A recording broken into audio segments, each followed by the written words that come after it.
अस्सलाम वालेकुम dear students. आज के लेक्चर में हम डिस्कस करेंगे थर्मोडायनेमिक प्रोसेसेस, यानी कि थर्मोडायनेमिक प्रोसेसेस जो है वो कितने टाइप्स की हैं, कौन कौन सी है। ठीक है, तो they are of 4 types. Number 1 is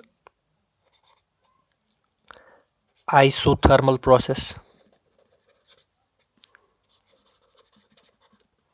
isothermal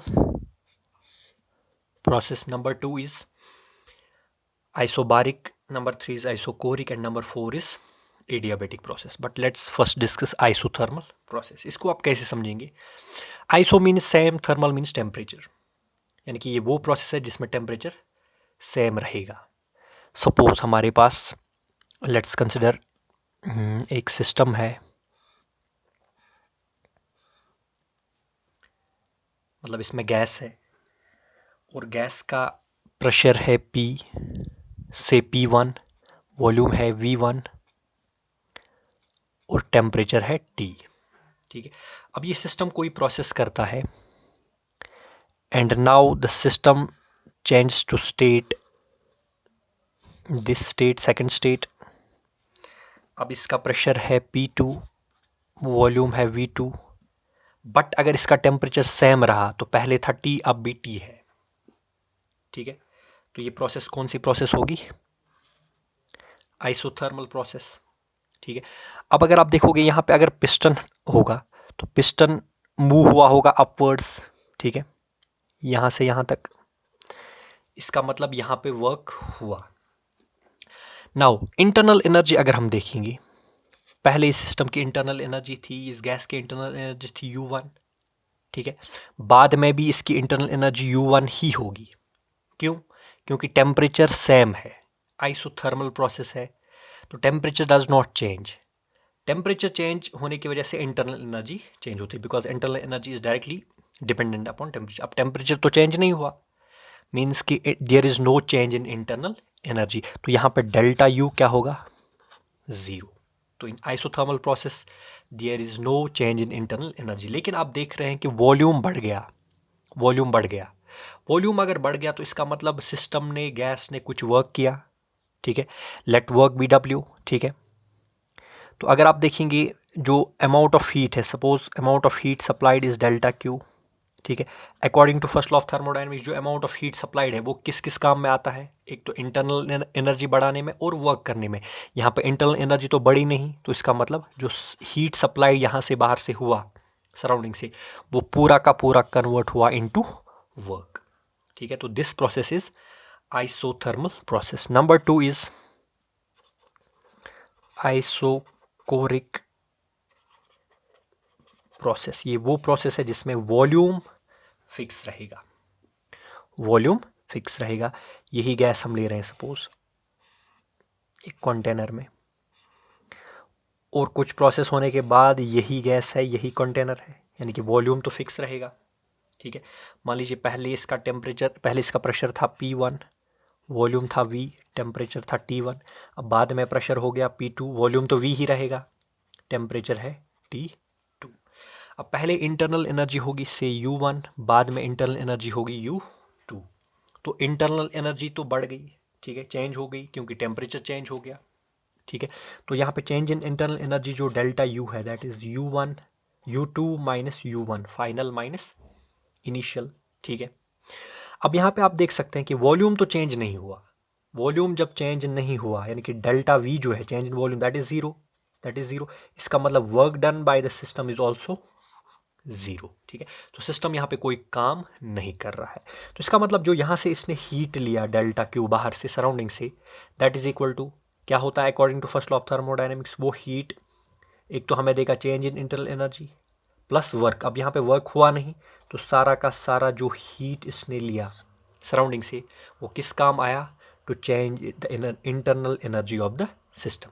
this process is isochoric process. ये डिफरेंस आप समझिए, यहाँ पे heat supplied is changed into work without change in internal energy, यहाँ पे heat supplied is changed into internal energy without any work. Isothermal, isochoric. ठीक है, now third process is isobaric process. Bar is related to pressure, ठीक है। तो ये वो process है जिसमें प्रेशर कांस्टेंट रहेगा, प्रेशर विल नॉट चेंज, ठीक है। ये एग्जांपल फिर से लेते हैं हम। मान लीजिए गैस इन कंटेनर है, अब प्रेशर तो सेम है, तो प्रेशर सपोज P है इसका, वॉल्यूम है V1, टेम्परेचर है T1। अब आफ्टर सम चेंज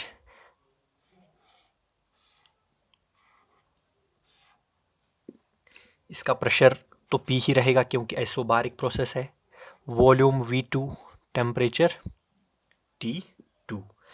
मान लीजिए पहले इंटरनल एनर्जी थी U1, बाद में इंटरनल एनर्जी U2 है, तो change in internal energies U1 U2 minus U1, ठीक है। तो इंटरनल एनर्जी तो चेंज हो जाएगी क्योंकि टेम्परेचर चेंज हो गया, ठीक है। अब साथ में वॉल्यूम भी चेंज हो रहा है। अगर वॉल्यूम भी चेंज हो रहा है मीन्स कि ये सिस्टम जो है, ये पिस्टन तो अप जा रहा है, ठीक है, ऊपर जा रहा है, इसका मतलब सिस्टम काम भी कर रहा है, ठीक है। तो ये जो बाहर से हीट लेगा डेल्टा क्यू, एक तो उससे ये इंटरनल एनर्जी अपनी बढ़ाएगा, प्लस ये सम वर्क करेगा, ठीक है। तो यहाँ पे आपको जो आपने फर्स्ट लॉ ऑफ थर्मोडायनेमिक्स पढ़ा है उसकी एक्चुअल इक्वेशन सामने आ जाती है, जबकि वो हमेशा एप्लीकेबल होगा because that is law of conservation of energy. लेकिन कहीं पे शेप एक तरह की होगी, कहीं पे शेप दूसरे तरह की होगी। तो this is isobaric process. In isobaric process, some amount of heat supplied is converted into work and some part is converted to increase internal energy. Now last process is very important process, that is adiabatic process.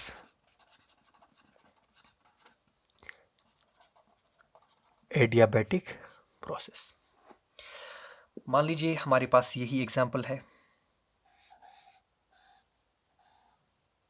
ये gas in a container है, such that पहले इसका pressure होगा P1, volume होगा V1, temperature होगा T1, ठीक है। अब ये सिस्टम चेंज हो रहा है, ये कुछ प्रोसेस के बाद सेकंड स्टेट में आता है, such that it's all the parameters change, pressure, volume as well as temperature, P2, V2, T2, ठीक है।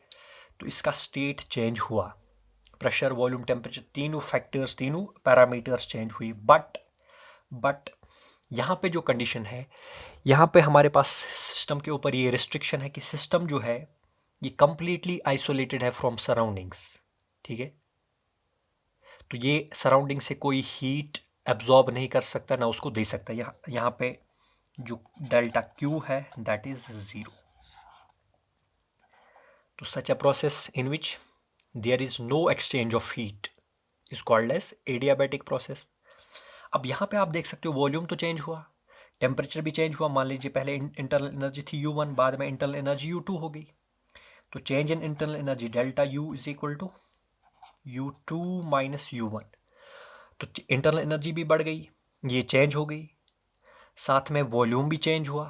तो इसका मतलब वॉल्यूम, यहाँ पे देख रहे हैं आप, वॉल्यूम बढ़ गया, इसका मतलब सिस्टम ने कुछ वर्क किया।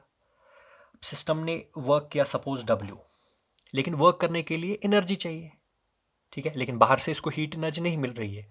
तो ये क्या कर रहा है एडियाबैटिक प्रोसेस में, ये खुद ही अपनी इंटरनल एनर्जी को कन्वर्ट कर रहा है किसमें, वर्क में।